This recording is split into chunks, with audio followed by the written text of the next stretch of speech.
of Thought presents Ask Professor, a chance to meet Professor Nageshwar sir for a panel discussion, audience Q&A, followed by networking and high tea. Happening this Sunday, March 1st at the Stage Hall Quorum. To book your seat, register from the link in the description below.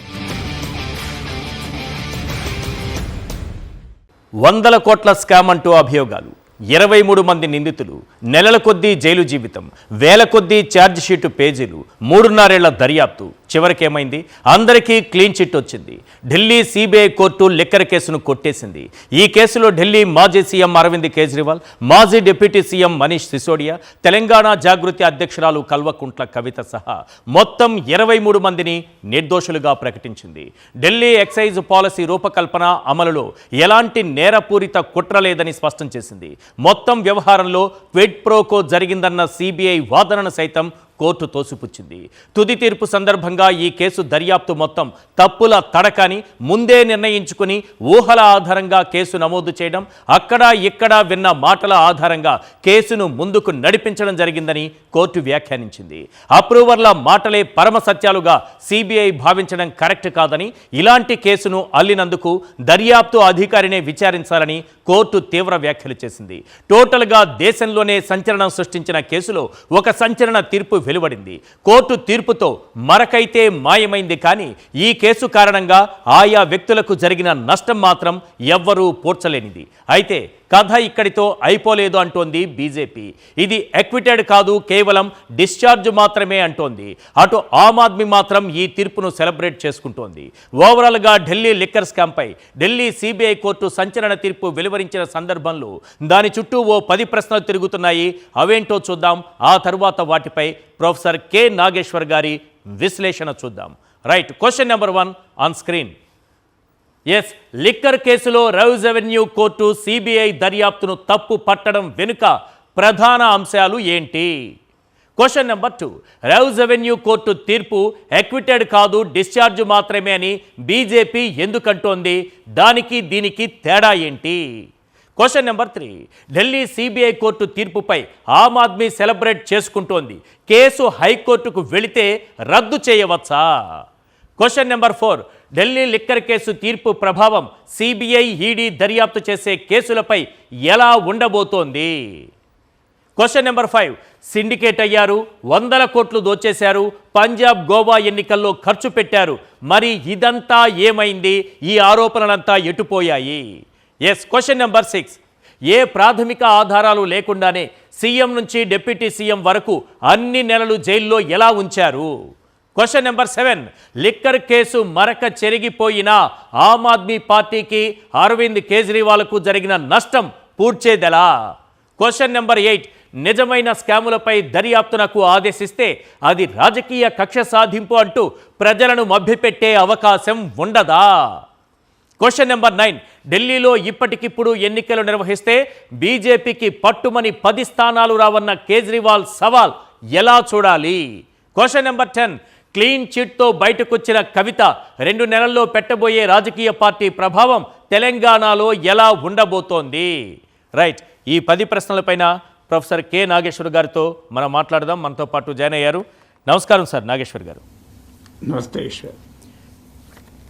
Sir, Delhi liquor కేసుకు సంబంధించి court ఈ కేసును కొట్టేయడం అనేది ఒక సంచలనంగా మారింది. CBI దర్యాప్తును తప్పు పట్టడం వెనుక కోర్టు చెబుతున్నటువంటి ప్రధాన అంశాలేంటి? మీరు అన్నట్టు ఈశ్వర్, సాధారణంగా సిబిఐ కేసులు, ఈడీ కేసుల్లో ఎక్కువ భాగము కన్విక్షన్ రాదు. ప్రొలాంగ్డ్ ఇన్వెస్టిగేషన్, చివరకు శిక్షలు నామమాత్రమే పడేవి. చాలా కొద్ది శాతం కేసుల్లో మాత్రమే శిక్షలు పడతాయి. అందులో పొలిటికల్ కేసెస్లో కన్విక్షన్ రేటు నెగ్లిజిబుల్. అది 1%, 0.5% లెక్కలు పెట్టుకోవాలి. సో అందువల్ల ఇలా కోర్టులు కొట్టివేయడం కొత్త కాదు. కానీ ఇక్కడ చాలా కీలకం ఏంటంటే, అసలు విచారణ చేసి నిర్దోషి అని తేలడమే కాదు, అసలు కేసే లేదు, ఛార్జెస్ ఎక్కడి అని చెప్పి కోర్టు చెప్పింది. సో ఒక రాజకీయపరమైన కేసులు పెట్టడానికి ఇన్స్టిట్యూషన్ హెల్త్ను ఎలా సాక్రిఫైస్ చేస్తారు అన్న ప్రశ్నలు లేవనెత్తుతున్నాయి. అంటే మీకు సిబిఐ ఇన్వెస్టిగేటింగ్ ఆఫీసర్ పై కూడా కోర్టు విచారణకు ఆదేశించింది. సో రాజకీయ ప్రభువుల ఆదేశాల మేరకు ఇన్వెస్టిగేటింగ్ ఏజెన్సీస్ పనిచేసేటప్పుడు కనీసం ఇన్స్టిట్యూషనల్ హెల్త్, మా సంస్థ ఈ సంస్థల గౌరవాన్ని కాపాడుకోవాలి అనేటువంటి సోయి అధికారులకైనా ఉండాలి, రాజకీయ నాయకులకైనా ఉండాలి. ఎందుకంటే ఈ కేసు ప్రాధాన్యత ఏంటి అంటే అసలు ఏ ఆధారము లేకుండా అప్రూవర్ స్టేట్మెంట్ ఆధారంగా ఈ కేసు పెట్టారన్నది ఇందులో కీలకమైన అంశం. మీరు ఇందులో 598 పేజెస్ తీర్పు, 598 పేజీలు, పేరా 469 చదవండి. అందులో ఎంత క్లియర్గా చెప్పారంటే ముందు కేసు పెట్టాలని అనుకున్నారు, దానికి కావలసిన సమాచారాన్ని క్రోడీకరించారు, చేర్చారు, దానికి కావాలని ఒక వాదన అల్లారు, వాదన అల్లి ఇద్దరిని అరెస్ట్ చేశారు, అరెస్ట్ చేసి అందులో ఒకరిని ఒత్తిడి చేసి అప్రూవర్గా మార్చారు. ఆ అప్రూవర్ ఇచ్చినటువంటి దాన్ని సాక్ష్యంగా తీసుకుని కేజ్రీవాల్ పైన ఇతరుల పైన అభియోగాలు మోపారు. అప్రూవర్ ఇచ్చిన ఆ స్టేట్మెంట్ ఆధారంగా తప్ప మరే రకమైన మెటీరియల్ లేకుండా కేసును ప్రొసీడ్ చేసి నెలలు జైల్లో పెట్టారు. ఇలా జైల్లో పెట్టడం ద్వారా వ్యక్తిగత లిబర్టీకి వచ్చే క్వశ్చన్ సమస్య ఏంటి అని కోర్టు అడిగింది. చాలా సింపుల్ గా చెప్పాలంటే ఈశ్వర్, మీ మీద నా మీద కేసు పెడతారు. చాలా సింపుల్ గా చెప్తాను, సామాన్యులకు అర్థమయ్యేటట్టు. మీ మీద నా మీద కేసు పెడతారు. కేసు పెట్టిన తర్వాత మీరు బెయిల్ అడుగుతారు. మీ బెయిల్ను సిబిఐ తీవ్రంగా వ్యతిరేకిస్తుంది. ఈశ్వర్కు బెయిల్ ఇచ్చే ప్రసక్తే లేదు, ఈయన చాలా ప్రమాదకరమైన వ్యక్తి, ఈ కేసులో కీలక ముద్దాయి, ఈయన బెయిల్ వస్తే మొత్తం కేసే తారుమారయ్యే ప్రమాదం ఉంది, న్యాయం అన్యాయం అయ్యే ప్రమాదం ఉంది అని సిబిఐ మీ బెయిల్ను తీవ్రంగా వ్యతిరేకిస్తుంది. మిమ్మల్ని వేధిస్తుంది, ఒత్తిడి తెస్తుంది, టార్చర్ పెడుతుంది, మీ బంధువులు బెదిరిస్తుంది, మీ కుటుంబాలను బెదిరిస్తుంది. ఇక ఆఖరికి మీరు భరించలేక ఒకరోజు అప్రూవర్గా మారతారు. అప్రూవర్ అంటే ఆన్ ప్రాసిక్యూషన్ తరఫున సాక్షి. మీరు అప్రూవర్ అంటే మీనింగ్ అది లీగల్ టర్మ్ అంటే విచారణ జరుపుతున్న సిబిఐకి మీరు సహకరించడానికి మారిపోతారు. అలా అప్రూవర్గా మారినందుకు మీకు కాస్త ఏమైనా రిలీఫ్ దొరుకుతుంది. తర్వాత మీరు ఒక అక్యూజ్ చేస్తారు, నాగేశ్వర్ అంటాడు అసలు దోషి, ఆయన ఇట్లా చేసిండు అట్లా చేసిండు అంటారు. దాంతో నన్ను తీసుకుపోయి లోపలేస్తారు. సో చూడండి ఈ ప్రాసెస్.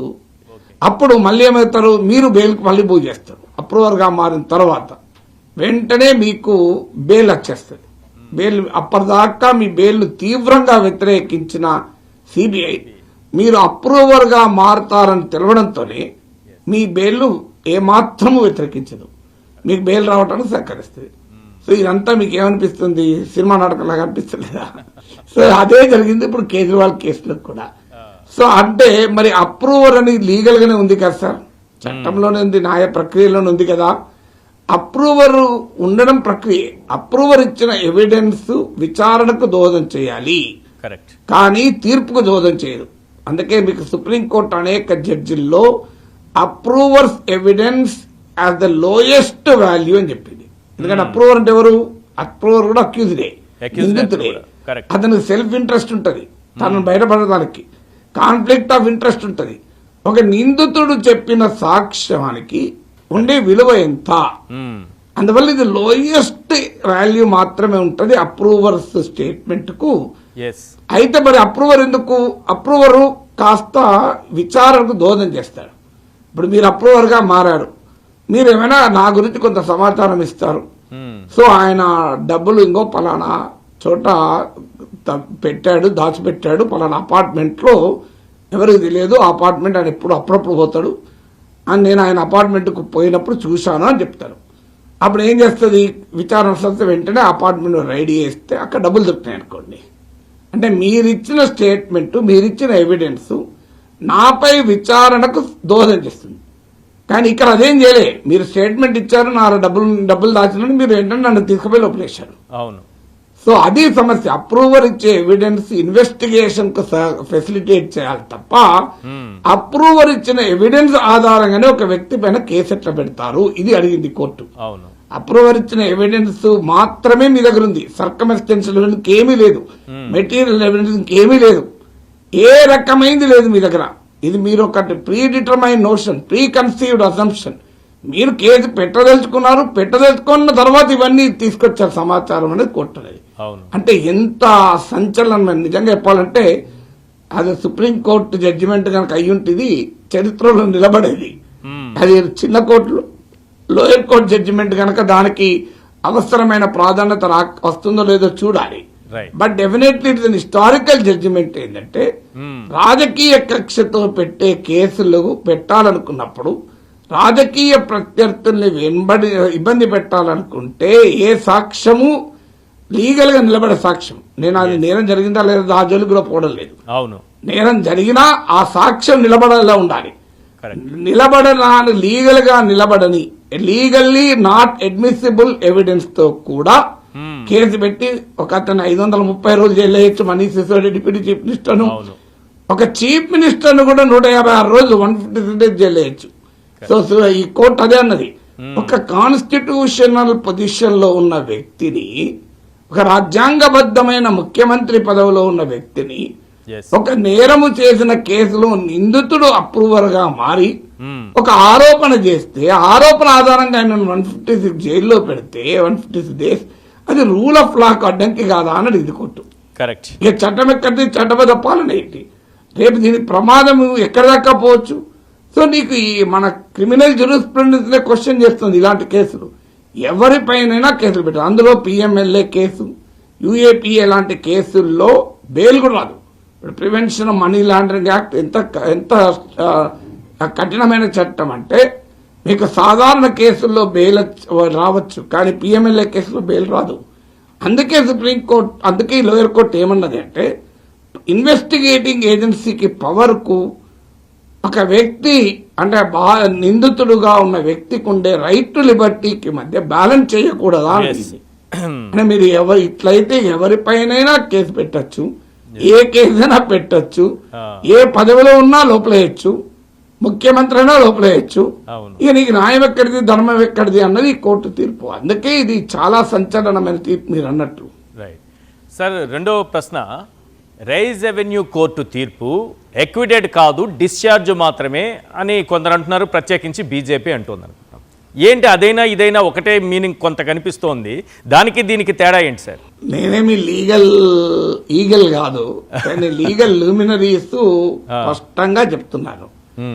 లీగల్ లూమినరీ చెప్పేది ఏంటంటే, అయ్యా అక్విటెడ్ కన్నా డిశ్చార్జ్ అనేది నిందితుడికి ఇంకా ఎక్కువ గొప్ప రిలీఫ్ ఇచ్చినట్లు. What is discharge, what is acquitted?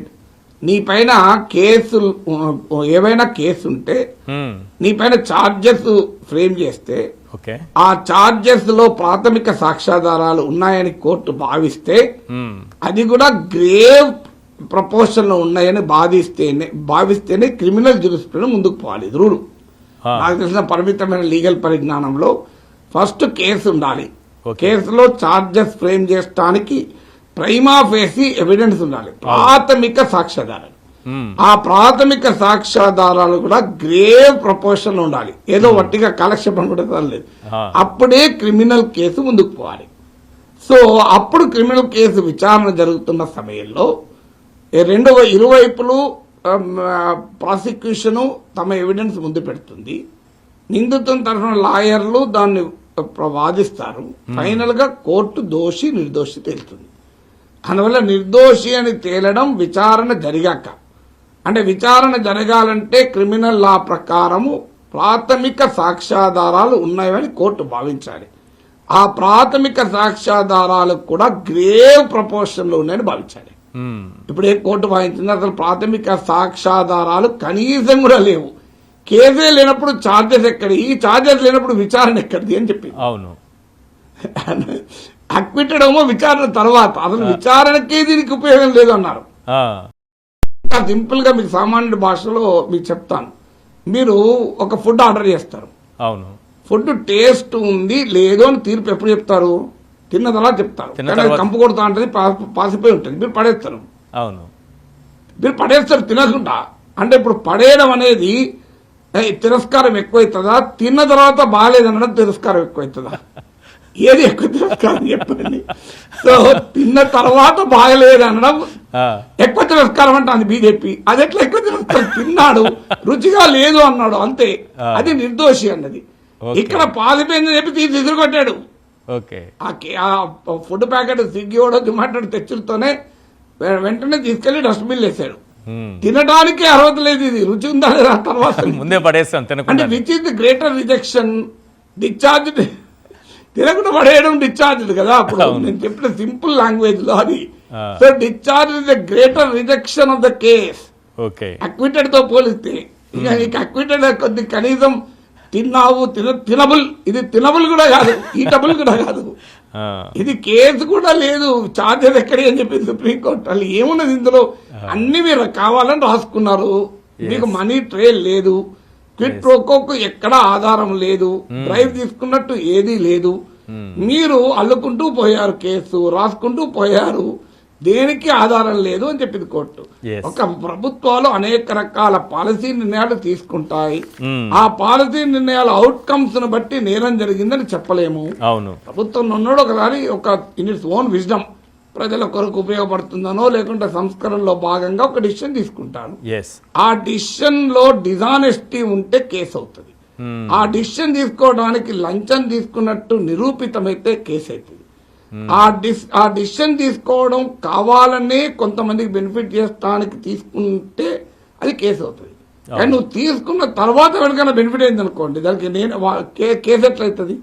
తీసుకునే నిర్ణయం, ఇప్పుడు ఉదాహరణకు నేను ఒక యూనివర్సిటీలో ప్రొఫెసర్ను, నేను ఒక రూల్ పెడతాను, ప్రతి ఒక్కరూ క్లాసుకు రావాల్సిన అవసరం లేదు, ఇష్టం ఉంటే రండి, ఇష్టం లేకపోతే రండి, అటెండెన్స్ నాట్ ఏ మస్ట్, మీరు ఎగ్జామ్ రాసుకుంటే అంటారు. ఈ డిసిషన్ నేను తీసుకునే ఎందుకు? బై ఫోర్స్ స్టూడెంట్ క్లాస్ లో కూర్చుంటే పెట్టదలుచుకోలే.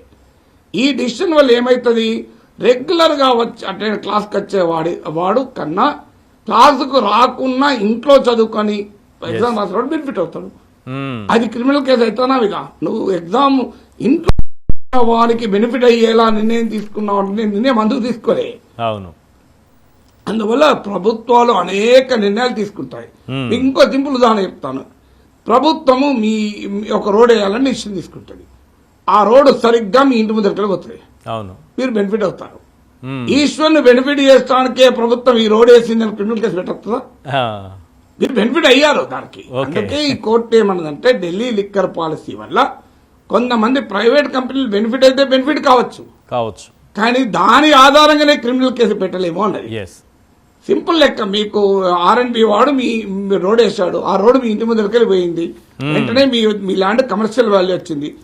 ఈశ్వర్ దగ్గర డబ్బులు తీసుకునే రోడ్డు R&B వాడు ఈశ్వర్ కు బెనిఫిట్ అయ్యేలా, ఈశ్వర్ ల్యాండ్ కు కమర్షియల్ వాల్యూ వచ్చేలా ఆయన ఇంటి ముందరికి రోడ్ వేసాడు అని జైలు రాదు, R&B ఎగ్జిక్యూటివ్ ఇంజనీర్ జైలు రాదు.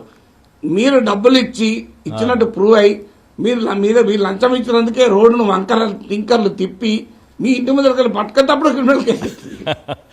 నార్మల్ గా రోడ్ ఎత్తే మీరు బెనిఫిట్ అయ్యారు, దానికి క్రిమినల్ కేసు ఎట్లయితుంది? కోర్టు చెప్పింది అది.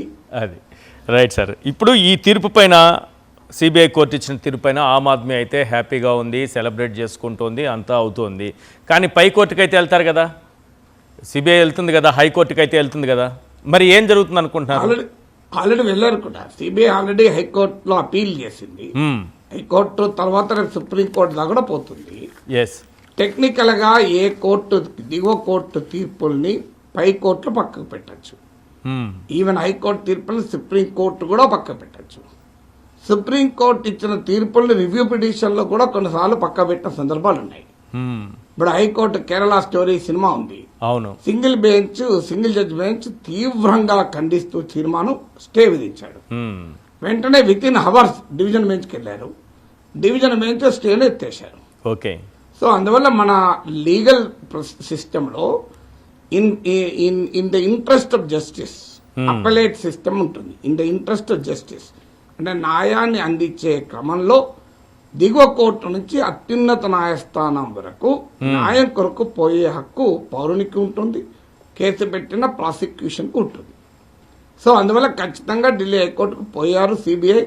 కానీ నేను చదివిన మేరకు నాకున్న పరిమితమైన లీగల్ పరిజ్ఞానం ప్రకారం డిశ్చార్జ్ అయిన కేసులు డిశ్చార్జ్ చేస్తూ ఇచ్చిన తీర్పు పైన సాధారణంగా స్టే ఇవ్వరు. నిర్దోషి అని ఇచ్చిన తీర్పు పైన స్టే ఇవ్వచ్చు. దోషి అని చేసిన దోషి లేదా నిర్దోషి అని వచ్చిన తీర్పుల పైన చాలా సందర్భాల్లో పై కోర్టులు స్టే ఇస్తుంటాయి.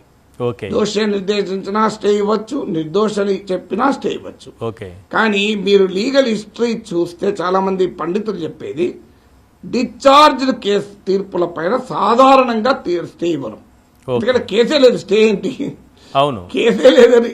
అందులో ట్రయల్ కోర్ట్ ఇది వెరీ ఇంపార్టెంట్ కోర్ట్. మీరు చాలా సందర్భాల్లో హయ్యర్ కోర్టు ఏంటంటే go to the trial court అంటది ప్రతిదానికి.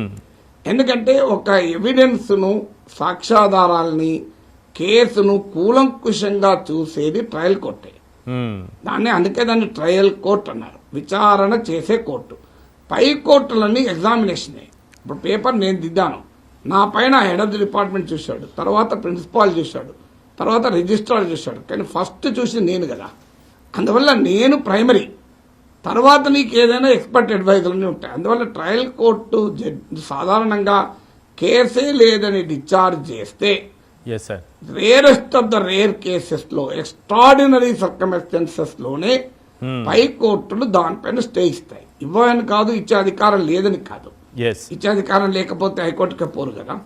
సో ఇచ్చే అధికారం ఉన్నమాట నిజం, టెక్నికల్ గా ఇవ్వడానికి అవకాశం ఉన్నమాట నిజం. కానీ లీగల్ జ్యూరిస్ప్రుడెన్స్ మీరు చూస్తే, క్రిమినల్ జ్యూరిస్ప్రుడెన్స్ అంటారు, అంటే ఇలాంటి క్రిమినల్ చట్టాల పైన కోర్టులు ఇచ్చిన తీర్పుల్ని పరిశీలిస్తే క్రిమినల్ జ్యూరిస్ప్రుడెన్స్ లో సాధారణంగా డిశ్చార్జ్ లెవెల్లోనే, అంటే చార్జెసే లేవు అని, కేసే లేదు అన్న ఇచ్చిన తీర్పుల పైన స్టేకు ఇవ్వరు. ఇస్తే ఇక చూడాలి మనం ఏ రకంగా జరుగుతుంది అని. అందువల్ల ఈ లీగల్ ప్రాసెస్ అయితే అది. బట్ అసలు ఏ మెటీరియల్ లేకపోతే ఏ కోర్టు అయినా ఏం చేయగలుగుతుంది? ఎంతో కొంత మెటీరియల్ ఉంటే కోర్టు ఏమైనా చేయగలుగుతుంది. ఏ మెటీరియల్ లేకపోతే ఏ కోర్టు అయినా ఏం చేయగలుగుతుంది కాపాడాలంటే? ఏ ప్రాథమిక ఆధారాలు లేకుండానే మరి సీఎంని, డిప్యూటీ సీఎంని అన్ని నెలల పాటు జైల్లో ఎలా పెట్టారు సార్? అదే అన్యాయం కదా. ఇప్పుడు మన క్రిమినల్ జ్యూరిస్ప్రుడెన్స్ ఏంటంటే ఎవరైనా ఇక్కడ ఎన్నేళ్ళైనా జైలు పెట్టచ్చు.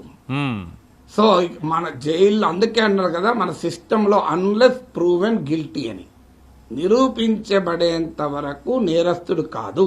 అవును, మన పొలిటికల్ ప్రాసెస్ లో ప్రతి ఒక్కరిని నేరస్తుడు చెప్తూ ఉంటాం మనం. కానీ చట్టం ప్రకారము, న్యాయం ప్రకారము, న్యాయశాస్త్రం ప్రకారము అన్లెస్ ప్రూవెన్ గిల్టీ అంటే నిరూపితమయ్యేంత వరకు, అన్లెస్ కన్విక్టెడ్, అవును, నీవు నిందితుడే మాత్రమే, you are only accused, you are not criminal. So నేరస్తుడు కాదు, నిందితుడు మాత్రమే. సో కానీ ఇక్కడ సమస్య ఏంటి? ఇప్పుడు ఇలా ఈ కోర్టు తీర్పులో కూడా ఢిల్లీ సిబిఐ ప్రత్యేక న్యాయస్థానం, రౌజ్ అవెన్యూ కోర్టు అంటారు, చాలా మందికి అర్థం కాదు రౌజ్ అవెన్యూ ఏంటని. సో ఇది ట్రయల్ కోర్టు, ప్రత్యేక న్యాయస్థానం. ఈ కోర్టు తీర్పులో స్పష్టంగా అదే చెప్పారు. ఒక నేరాన్ని విచారించి నేరస్తునికి శిక్ష వేయించాలి అనే ఇన్వెస్టిగేటింగ్ సంస్థల పవర్ను మనం క్వశ్చన్ చేయకూడదు. అదే సమయంలో ఒక పౌరుడికి ఉండే రైట్ టు లిబర్టీ, ఆ స్వేచ్ఛను హరించకూడదు అన్న దాని మధ్య బ్యాలెన్స్ చేయాలి. ఇవాళ మీకు మనీష్ సిసోడియాకి 530 రోజుల జీవితం ఇవ్వగలరా? అవును, ఆయన ఉప ముఖ్యమంత్రి పదవి కోల్పోయారు, ఎమ్మెల్యేగా ఓడిపోయారు, రాజకీయంగా దెబ్బతిన్నాడు. కేజ్రీవాల్ 156 days ఆయన జైల్లో ఉన్నాడు. ఫలితంగా ముఖ్యమంత్రిగా తన బాధ్యతను పూర్తి స్థాయిలో నిర్వర్తించలేకపోయాడు. దానివల్ల ఢిల్లీ ప్రజలు నష్టపోయారు, ఆ పార్టీ నష్టపోయింది. ఇప్పుడు ఎన్నికలు అయిపోయినాయి, బీజేపీ గెలిచింది. అంటే నువ్వు ప్రజా కోర్టులో ఓడించలేవనుకున్నప్పుడు ఇక న్యాయస్థానాల్లో కేసులు పెట్టి లోపలేసి వాళ్ళ బయటికి రాకుండా చేసి, బెయిల్ రాకుండా చేసి, ఎందుకంటే PMLA, prevention of money laundering, unlawful activity prevention act very very serious cases. దాంట్లో బెయిల్ సాధారణంగా రాదు. నార్మల్గా అయితే bail is the rule, jail is an exception. కానీ ఇక్కడ బెయిల్ అంత సులభంగా రాదు. లేకపోతే కేజ్రీవాల్కి బెయిల్ ఫస్ట్ డేనే రావాలి. ఎందుకంటే నార్మల్ జ్యూరిస్ప్రుడెన్స్ లో బెయిల్కు ప్రిన్సిపల్స్ ఏంటి? బెయిల్ ఎప్పుడు ఇవ్వాలి, ఎప్పుడు ఇవ్వకూడదు. దానికి టెస్ట్ ఏంటి? ఒకటి, చట్టం నుంచి తప్పించుకుంటాడా, ఇది మొదటి టెస్ట్. ఈ టెస్ట్ లో కేజ్రీవాల్ తప్పించుకునే అవకాశమే లేదు. ముఖ్యమంత్రి కనుక దేశం విడిచి పారిపోయే అవకాశమే లేదు. 2, సాక్షుల్ని ప్రభావితం చేస్తాడా? సాక్ష్యాధారాల్ని ప్రభావితం చేస్తాడా, ఇలాంటి 3-4 అంశాల ఆధారంగా ఇస్తారు. ఆల్రెడీ మెటీరియల్ మొత్తము కోర్టు ఇన్వెస్టిగేటింగ్ ఏజెన్సీకి చేరాక ఇక సాక్షుల్ని ప్రభావితం చేయడం, సాక్ష్యాధారాలని ప్రభావితం చేయడం అంటే ఉండదు కదా. సో అందువల్ల మీకు అసలు ట్రయల్కే నీకు సిబిఐ సిద్ధపడలేదు. ఎప్పుడు బెయిల్ ఇచ్చారు? సుప్రీం కేజ్రీవాల్కు అసలు విచారణకే ఇన్వెస్టిగేటింగ్ అథారిటీ రెడీగా లేదు. నార్మల్గా రెడీ వాళ్ళు ఉంటారు, వాళ్ళే లేరు. ఎందుకు లేరు? వాళ్ళ దగ్గర ఏమీ లేదు. ప్రూవ్ చేస్తానికి ఏమీ లేక వరకు వాళ్ళు రెడీ కాలే. రెడీ కాకపోతే అప్పుడు కోర్టు అయ్యే నువ్వేమో రెడీ కావు, 100 సాక్షులు ఉంటారు, వీళ్ళందరినీ ఎప్పటికీ ఇంత టైం పట్టింది, ఇంక ఎన్నేళ్ళు విచారిస్తావు, ఎప్పుడు తేలుతుంది అని చెప్పి మీకు బెయిల్ ఇచ్చారు. మీకు అందువల్ల ఇక్కడ చాలా సీరియస్ ఇష్యూ. ఇంత సింపుల్గా ఎవరిపైనైనా కేసులు పెట్టచ్చు. కోర్టు తీర్పు ప్రకారం ఏ ప్రాథమిక సాక్ష్యాధారాలు లేకుండా కేసు పెట్టచ్చు. అసలు ఏ రకమైన ప్రాథమిక సాక్ష్యాధారాలు లేకుండా బెయిల్ నిరాకరించచ్చు. కానీ నెలల తరబడి జైల్లో పెట్టచ్చు. రాజకీయంగా ఇన్నేళ్ల పోరాటం తర్వాత నువ్వు ఒకవేళ న్యాయం జరిగిందని అనుకుందాం సార్. ఆమ్ ఆద్మీ పార్టీకి న్యాయం జరిగింది, అరవింద్ కేజ్రీవాల్కి న్యాయం జరిగింది, 23 మందికి న్యాయం జరిగింది అని అనుకుందాం, ఇప్పుడు జరిగిందని అనుకుందాం. కానీ ఇది వరకు పార్టీకి కానీ నాయకులకు కానీ జరిగిన నష్టాన్ని పూడ్చేది ఎట్లా? ఇప్పుడు చాలా నష్టపోయారు కదా. ఇంపాసిబుల్ కదా. అందుకే మీకు ఇప్పుడు ఆర్టికల్ 356 ప్రకారం ఇదే ఇష్యూ వచ్చింది. ఆర్టికల్ 356 ఏం చెప్తుంది? ఒక రాష్ట్ర ప్రభుత్వాన్ని తొలగించి శాసనసభను రద్దు చేసి ప్రెసిడెంట్ రూల్ పెట్టడం. దానిపైన ఎస్ఆర్ బొమ్మాయి కేసులో చారిత్రక తీర్పు చెప్పింది సుప్రీంకోర్టు. ఇదే సమస్య తీర్పు చెప్పే టైంకు ఎస్ఆర్ బొమ్మాయి పోయి ఇంకో అసెంబ్లీ ఎలక్షన్ వేరే చీఫ్ మినిస్టర్ వచ్చిండు. ఎస్ఆర్ బొమ్మాయి తొలగింపు తప్పు అని చెప్పింది. ఏం లాభం చెప్తే? ఆల్రెడీ ఒక ప్రభుత్వం పోయి ఇంకో ప్రభుత్వం వచ్చినాక తప్పని చెప్తే మళ్ళీ చీఫ్ మినిస్టర్ మారడు కదా. అవును. అందుకే ఎస్ఆర్ బొమ్మాయి కేసులో ఏమన్నదంటే కేసు తేలేదాకా ఎన్నికలే పెట్టద్దని చెప్పింది. సో అందువల్ల నీకు ఇది చాలా సీరియస్ ఇష్యూ. ఇప్పుడు ఇంత సింపుల్ గా కేసులు పెట్టగలిగితే రేపు ప్రొటెక్షన్ ఏంటి?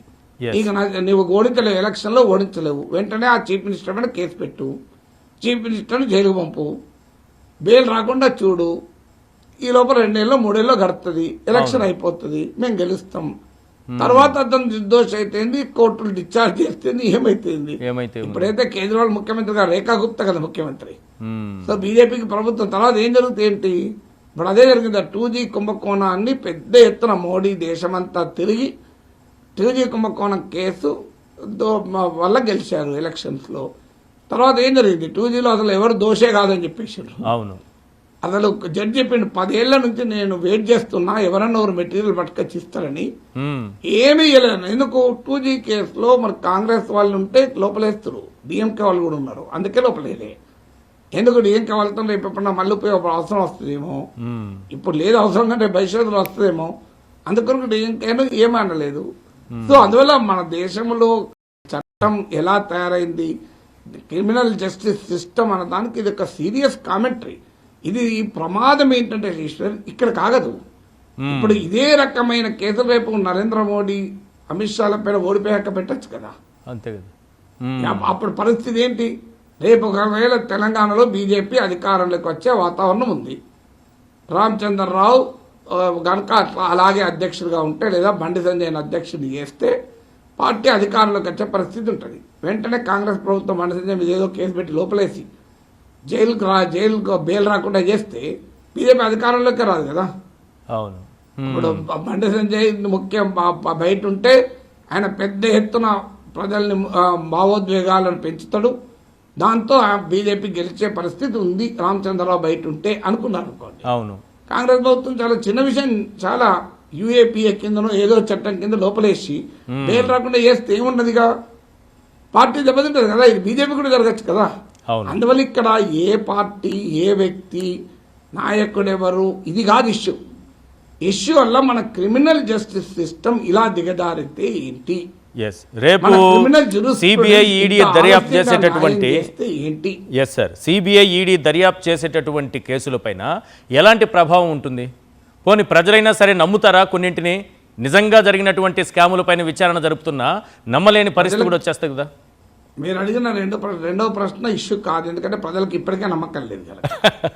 సో కొత్త నమ్మేది ఏముంటుంది? సిబిఐ ఈడీ నమ్ముతున్నాడు ప్రపంచంలో ఎవరు నమ్మడు, అందరికీ తెలుసు. సుప్రీంకోర్టు నమ్మలే, నేను చెప్పడం కాదు. కాంగ్రెస్ అధికారంలో ఉన్న సమయంలోనే సుప్రీంకోర్టు సిబిఐని కేజ్డ్ ప్యారెట్ అన్నారు.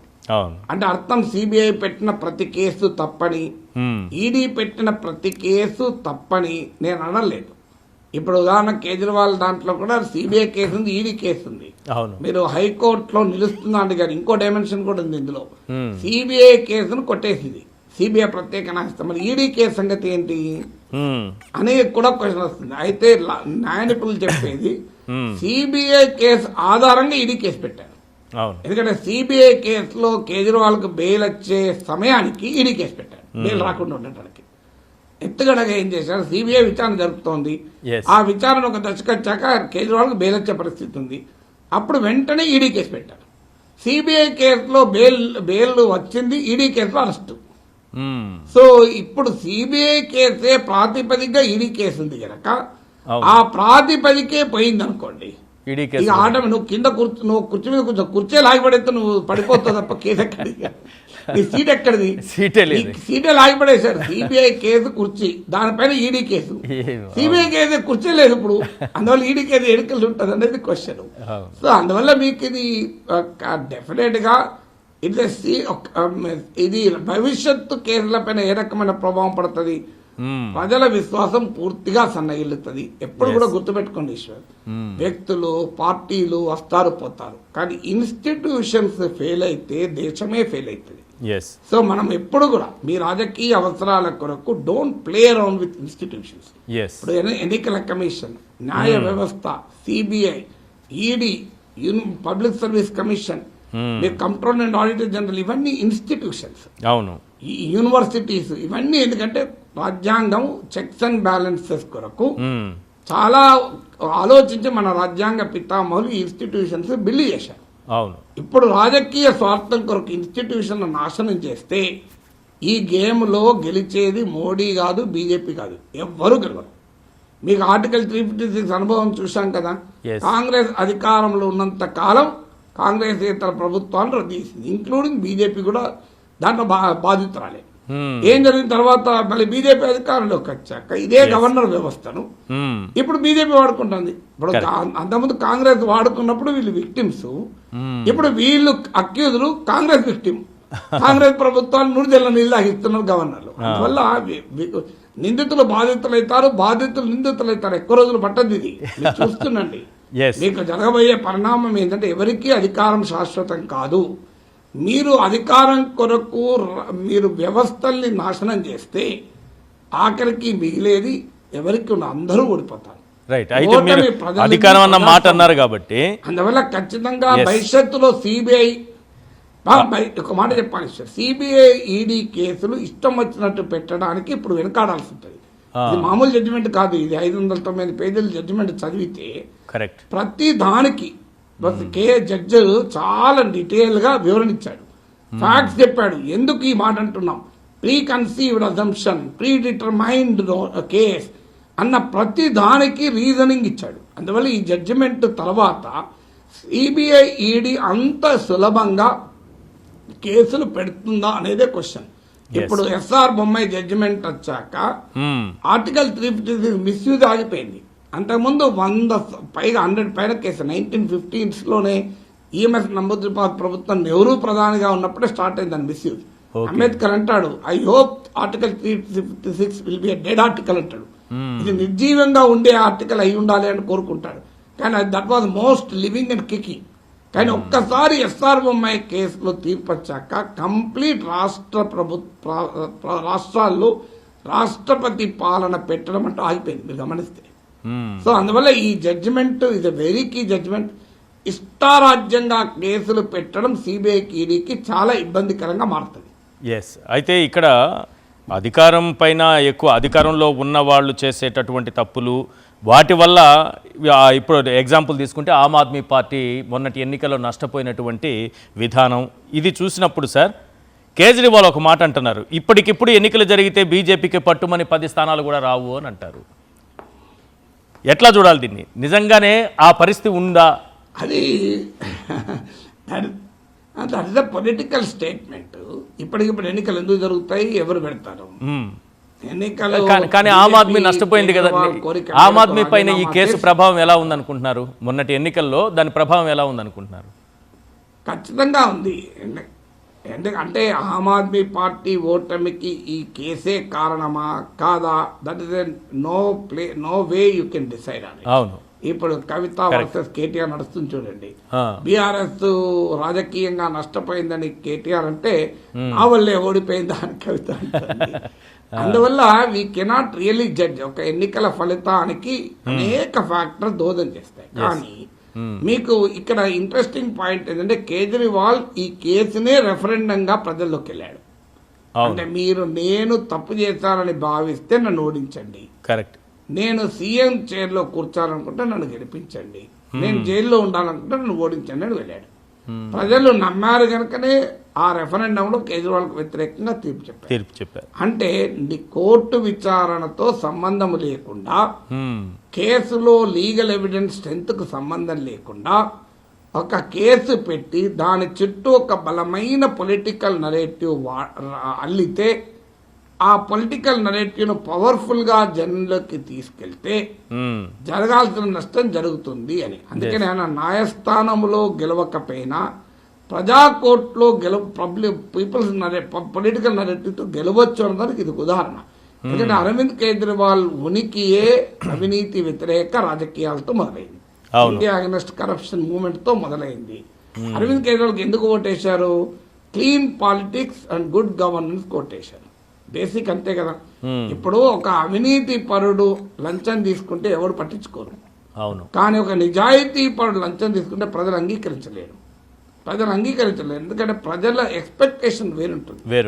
ప్రజల ఎక్స్పెక్టేషన్ మీకు ఉదాహరణ త్రిపురలో మీకు మాణిక్ సర్కార్ అని డిప్యూటీ ఫార్మర్ సీఎం ఉన్నాడు, ప్రతిపక్ష నేత. అవును. ఆయనకు ఈ బ్యాక్ పెయిన్, సయాటికా పెయిన్ వచ్చింది. సో ఆయన ఏమని అడిగారంటే అపోజిషన్ లీడర్ గా ఆయనకు వెహికల్ ఉంటుంది. నాకు రాష్ట్ర ప్రభుత్వం ఇచ్చిన వెహికల్ ఇబ్బందిగా ఉంది, ఎందుకంటే ఆయన డబ్బున్నవాడు కూడా కాదు, చాలా సాధారణ మధ్యతరగతి జీవి. అవును. సో ఆయన ఏమనంటే నాకు ఈ కార్లో ఈ సయాటికా పెయిన్ ఒక ఇన్నోవా ఇప్పియండి అని లెటర్ పెట్టాడు. నీకు తెలుసా త్రిపురలో అది పెద్ద రాజకీయ వివాదమైంది. కమ్యూనిస్ట్ అయి కూడా విలాసాలకు పోతున్నాడు, ఇన్నోవా అడుగుతున్నాడు. మన సర్పంచులకు ఉంటుంది ఇన్నోవా. ఒక మాజీ ముఖ్యమంత్రి ఇన్నోవా అడిగితే అది త్రిపురలో పెద్ద నేరమైంది. అది మన దగ్గర కార్పొరేటర్లు ఇన్నోవాలో తిరుగుతారు.